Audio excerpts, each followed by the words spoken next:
Hi.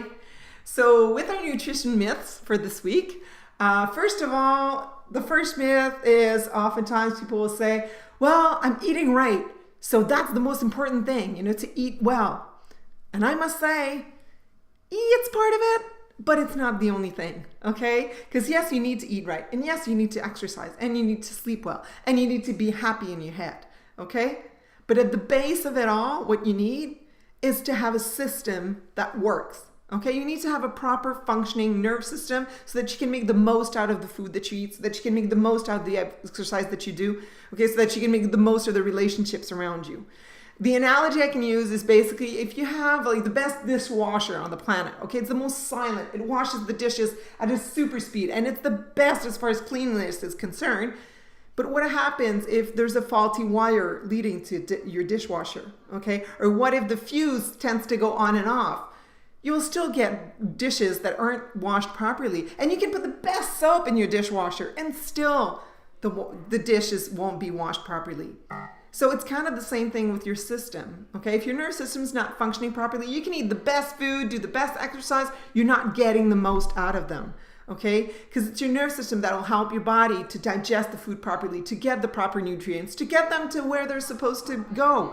Okay, so if you're gonna spend that amount of money buying like organic food and doing all those crazy things like I'm doing with the fasting, well, you want to have a system that actually makes it all worthwhile, okay, so that you can get the most out of all those life changes that you do.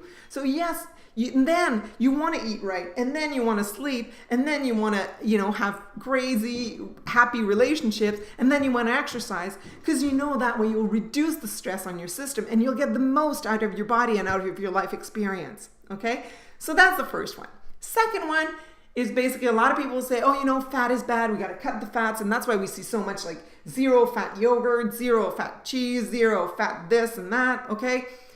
Actually, you know what? That started way back in the 80s or a little bit before. And what we've seen is that there's no reduction in the epidemics of obesity. It's actually getting worse, okay? And yes, sugar has to do with that, but cutting out the fat also kind of was shooting ourselves in the foot, okay? Because you need the fat. The outer layer of all the cells in your body are actually made up of those fats. Your body needs that. Plus, when you eat fat, what happens is that's what stimulates the ghrelin, which is a hormone in your brain that basically gives the signal that, okay, we're satiated. So we're basically ate enough, we're good to go for a while until the next meal, okay? So if you want to eat and then not feel hungry after half an hour, you need to have those good fats. What are those good fats? They're nuts and seeds and avocados and good oils like, olive oil and avocado oil and coconut oil and even grapeseed oil, okay? So you want to have those. And even butter, okay? Butter, especially if it's organic, because you're getting all those good fats from the cow, which is why if you're going to go for yogurt and stuff,